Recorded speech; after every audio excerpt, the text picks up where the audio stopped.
Hello everyone, Bobbin here. Welcome back to Project Ozone Reloaded Titan mode. Before we get started today, I want to go ahead and clear something up because I said some things that just weren't true in the last episode regarding Britannia. I would like to go ahead and first of all point out that the nerf that was on the Endoflame to make it harder to make, you actually have to have opened the portal to Alfheim before you can even make an Endoflame. That is really only specific to the Endoflame. The Endoflame was nerfed. It looks like the other flora, maybe not all of it, but for the most part, is the same as it was before. The other item that I'll need to clear up is, although I looked at the config file and the config file looks like it's configured so that the passive flora does not decay, in fact it does. You'll notice that while I do have some mana in my mana pool here, my hydrangeas and my dayblooms are gone. They rotted away after about an hour, as one might expect. So with that cleared up, let's go ahead and take a look at a couple of things that I really need to get going here. Just heard some... Oh, I know where that flowing water is. One of the things I've done between episodes is I've made some additional space because I want to start automating. I really desperately want to start automating on a bigger scale. We're on episode 5 here, and I feel that I'm having to do all of this stuff by hand because I just haven't made progress on automation. But this is an elevator, and if I hold down shift to go downstairs, we can see that I have created a basement here, probably the first of several, that is the same size as the platform above, only it is empty. And I do have a spot here for some storage drawers, so I am going to be using storage drawers.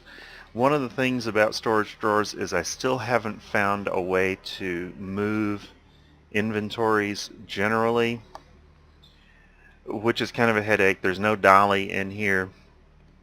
One thing that I can do is with storage drawers you can use packing tape to move them, and so I will probably be doing that. What happens when you use packing tape? I've got some here that was a quest reward. Let me just demonstrate. Is you can come over here and click it on the storage drawer, and the storage drawer gets that big X on it that says that it's basically packed for moving. Then you can come over here and chop it up, and you get the whole thing. It says content sealed within there. And if we go and put it down somewhere else, there we go, we've just moved it.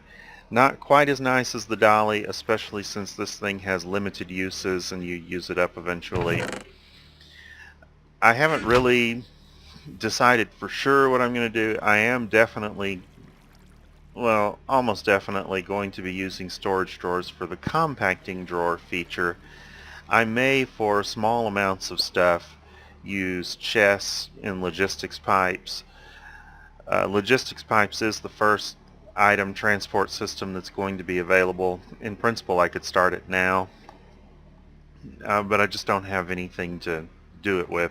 Another thing that I may use quite a bit is these caches from thermal expansion. They have the advantage that they are movable. They only hold one item, but unlike a barrel over here, like this barrel, I can move the cache. All I have to do is wrench it to pick it up, and now we've got it. And it still has all of its cobblestone in it, and I probably should not have picked that up without some way of, there we go, making sure I get it down in the right spot.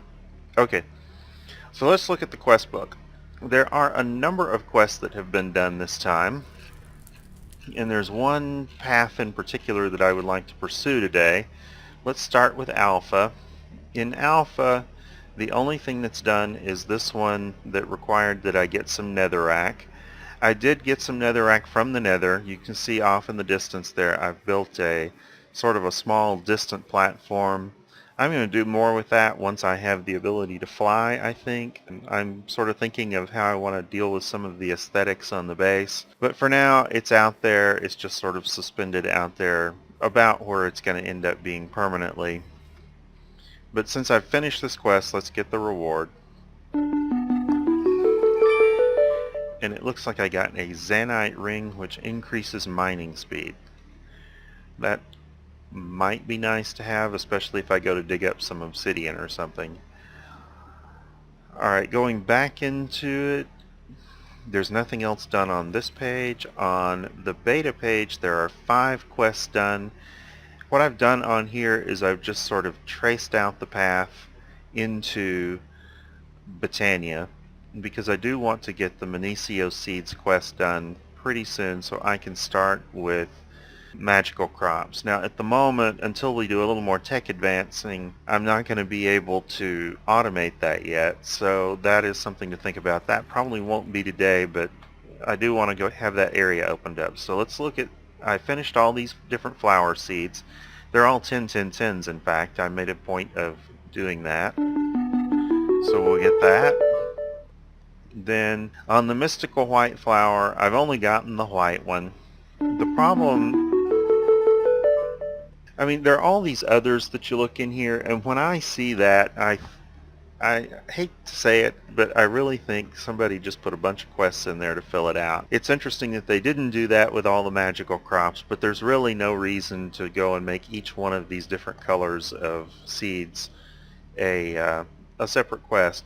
You really don't even need these at all. You can use floral fertilizer, which there's a quest for over here, in order to achieve the same thing. Maybe just a little more work. These are nice for automating, but they only get you the petals, not the flowers, whereas this will get you the flowers. So the next one is Botania.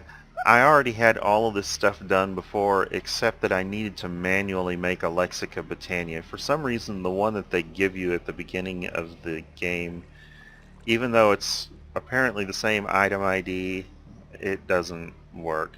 This will get me some Dayblooms and some Nightshades, so I'll have some more passive mana regeneration there. Alright, and the next quest is for the mana pool. I had made these items long before I went ahead and tossed a mana pearl and a mana diamond in the pool. There's a mana distributor for this. That's nice. If I ever start getting more mana, then we'll fill one pool. And then over here, the hydrangeas, I've already made 4 of these flowers. I'd only made 1 in the previous episode, but I did actually make 4 more to get a little more mana after the first one rotted. And they've all rotted now too, so. Alright, so we've made good progress here. I am probably going to make some of these flowers. I'm not going to really dwell on them. I may just go ahead and accept the quest off camera for them because there's really nothing special about them. It's just different colors of petals. I might do the Minicio seeds, but I'll turn it in on camera. We'll see. Thermal Lilies is possibly going to get done pretty soon because it will be mana generation from lava, and I don't think it requires that you have the portal to Alfheim open. Okay, on Gamma, I did finish wooden spikes, and I've been trying them out over there in the mob grinder, and they're working just fine. I was a little concerned with spikes because of that one creeper that likes to always blow up as soon as you hit it, that there might be an issue with the spikes damaging it and then it wanting to explode. So I did some testing on that, and that doesn't seem to be a problem. Then storage drawers, I have made all of these items. You saw them downstairs. So let me claim a reward here. And let me go and open these bags, see what I got here. More ether saplings. Third one of those. Okay, now I haven't had one of those. I'm not planning on opening any chance cubes anytime soon, but it's nice to have that. And a whole bunch more chance cubes. And they will stack if you manually stack them all up. So let me put away these things and I'll be right back. Okay, I'm back. There was one other quest that I forgot to go ahead and turn in. I did finish one in Theta. It was just this get some glowstone blocks and water bucket. I have not been to the ether yet. But if I do that one, I'll get glowstone ingots, one of these chance cubes, except this time it's a 20-sided figure instead of a 6 one, and a reward bag. I don't know, glowstone ingots are from Mechanism. I seem to remember messing with them before. Okay, we got a sponge. Alright, what I want to do today, because I am so desperate to start automating things, is I want to go ahead and finish this quest for the QED, which will open up one more chapter, which I hope is the thermal expansion one. But regardless, having the QED will allow me to make the assembly table and the lasers here and really begin to progress some on tech, because I can see that then it gets chipsets, and here it formally moves into logistics pipes. So that's going to allow me to start really doing some automation. So if I come over, where do I have all my stuff? Over here. I've already started part of the process of making the QED. I have not finished it. There are some interesting gotchas on this. It actually, in this quest, it wants you to make 12 Enderflux crystals in one QED. Now, you can put a whole lot of Enderflux crystals on a QED. I have never actually done so. I think I've currently got, as I record this, I've got like 5 of them in my my other series I'm doing on the FTP Affinity Evolved Skyblock. And that's probably about as many Enderflux crystals as I've ever bothered to build. Now, the more crystals you have, the faster it goes, but having one crystal is sufficient to craft anything it will make. It just may take a long time. So I need to make one more Enderflux crystal, and then I need to make the QED itself. And to do that, I'm going to need some Ender Pearls, and I'm going to need some Obsidian. And I think I'm going to need some diamonds too, so let's go ahead and get those. Alright, so... Oh, and some blaze powder. I think I may only need... Oh, we'll get several of them. Alright, to make the final Enderflux crystal, I need to make one Eye of Ender, like that. And it's just an Eye of Ender on top of 4 of these Ender infused obsidians to make an Enderflux crystal. Ender infused obsidian itself is made by taking an ender pearl and surrounding it with obsidian. Let's just make 4 more of those. Now, to make the QED itself, I have to have a diamond etched computational matrix, which is 1 ender infused obsidian, burnt quartz, which is just quartz blocks that have been fired in a furnace. I've already made them, and diamonds. So diamonds like that, burnt quartz like that, and 1 ender infused obsidian. There's our diamond etched computational matrix. We're going to need 2 eyes of ender and a crafting table. I've been going through a lot of ender pearls, by the way. I've definitely got to come up with a good solution for getting those more automatically. That farm is just not enough, even with the supplement from the ender lilies over there. So, crafting table.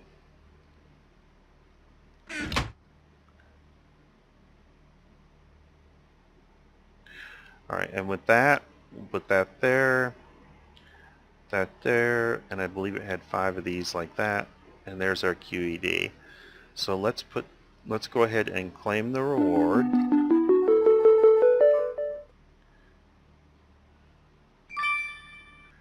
Oh boy, more soap and water.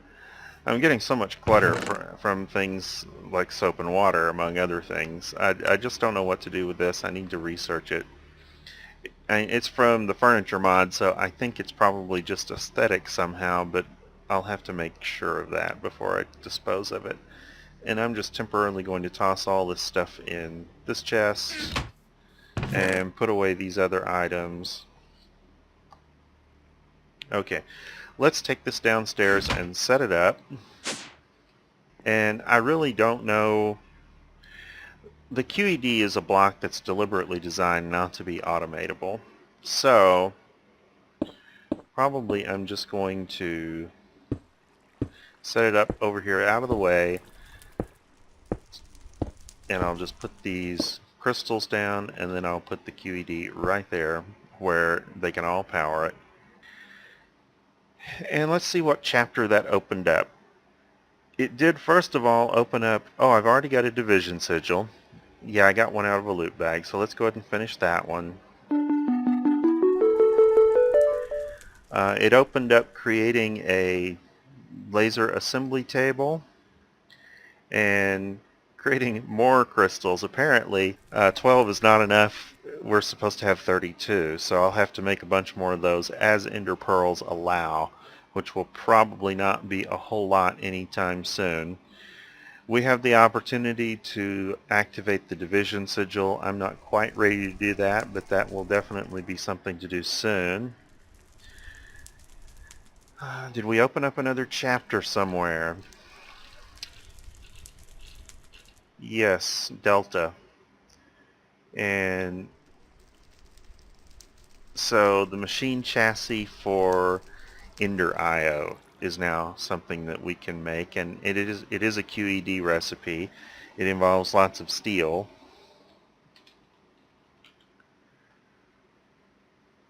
Right here. So we'd need a basic capacitor and 4 steel and some iron bars. The capacitor is there's a capacitor crop, but obviously we're not ready for it.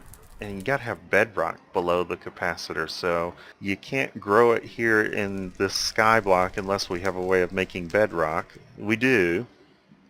We can get it from lots of bedrockium. That's a little bit expensive. The capacitor otherwise can be made using the traditional recipe, except that it's in the QED. So that's kind of interesting. Alright, let me put some of this, the rest of this stuff away, clear inventory again, and I'll be right back. Okay, I'm back. I was just looking in NEI at the recipe for the laser assembly table, because I'd really like to do that. And I noticed a problem. If I go to BC Silicon here and look at the laser in the assembly table, the laser requires paradots, and the assembly table requires rubies.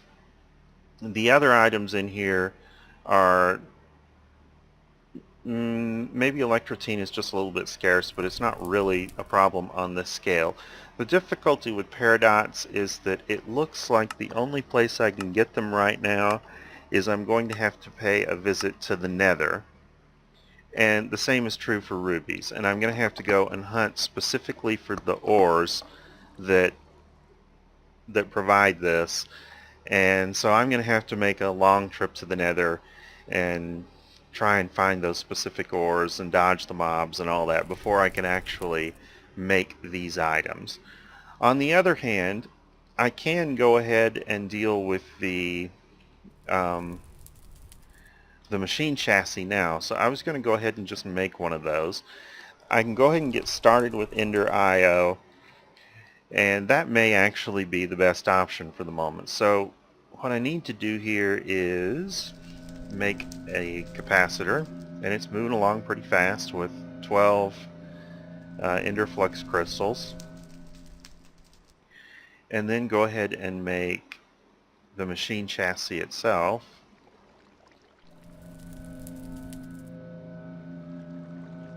I'll probably have to make several more of these because I'll probably have a whole suite of Ender IO machines and get going with that. So on Delta, it shows that we have now finished this one. So let's claim, this time instead of a reward bag, instead of random stuff that could just be soap and water, I'm going to go ahead and get the hearts. In fact, I'll probably just go ahead and consume that now. Alright. And this opened up the reservoir, which is an infinite water source. That's nice. I'll finally be able to pump water automatically, although a little bit slowly because the reservoir is not very fast. And I can make a double capacitor, which that'll be helpful too. And it looks like it's going to send me to the sag mill. So that is a good start to a tech progression. All these conduits, I haven't really looked at what all of these are in terms of difficulty in this mod pack. I'm pretty sure they don't use the regular recipe. Let's take a look. Okay, that is the default recipe for the redstone conduit. That may be the same for the conduit switch. I have not looked. That appears to be standard. This is not standard. This is the energy conduit, and it appears that it depends on the insulated redstone conduit to make it, as well as conductive iron, which means I'll have to have an alloy furnace before I can make that one. Same here, energetic alloy in the previous tier. That is not the same recipe, and this appears to follow the same pattern. All these will require an alloy furnace before I can make them. The fluid conduits, that appears to be standard, so that's going to be convenient to have. I'll be able to pipe fluids in a nicer way than I've been doing so far. I've been using Buildcraft so far and a little bit of the extra utilities piping, but the extra utilities piping, the pipes are really cheap, but the beginning points are not so cheap. And then of course there's this one too, but that's kind of the high-end one. I'm not going to be quite ready to use ender pearls on that. And then the item conduit, that's the default recipe, but again, you have to have the alloy smelter. I wonder where that is in here. It looks like I'll get that one as soon as I go ahead and make the sag mill. It should open that one up. So I'm probably going to go ahead between episodes and start opening up a lot of these machines in here, and I will probably get ready to do this one, but I may skip ahead and go ahead and start logistics pipes if I can, so that I can start automating things. I'm also hoping between episodes, before I get to the next one, to go ahead and start my storage drawer bank around here. Probably just extend it out this way and start moving items down here into this area. Probably just set up some crafting tables here nearby and just manually access it until I have a logistics pipe requesting system in place. At some point, I'm going to have to, since I've got all that going, I'm going to have to set up some power. I don't think that, where is that? That's in Chapter Gamma. It hasn't sent me to any more power systems yet. This is the culinary generator, and apparently I'm going to have to make at least 64 of them because it wants me to make a tier 3 one at some point. So I may go ahead and get started on those even without the quest being unlocked. I suspect the quest that it wants is going to be somewhere down in all of this stuff down here, because it's got some passive power generation from mechanism that it may want me to use first, like the water wheel and the windmill. I'll get down there if I can. The main barrier appears to be a lack of blitz powder in order to finish the automatic sieving. I just don't have any way to get blitz powder until I've got thermal expansion machines up and going. So if I can get that, I will. If I can't, I guess we'll see. So I think this is probably a little bit of a short episode, but maybe a little more focused than some of the more recent ones. I hope so. If you enjoyed it, feel free to like, subscribe, comment, and share. Thank you for watching, and I will see you next time.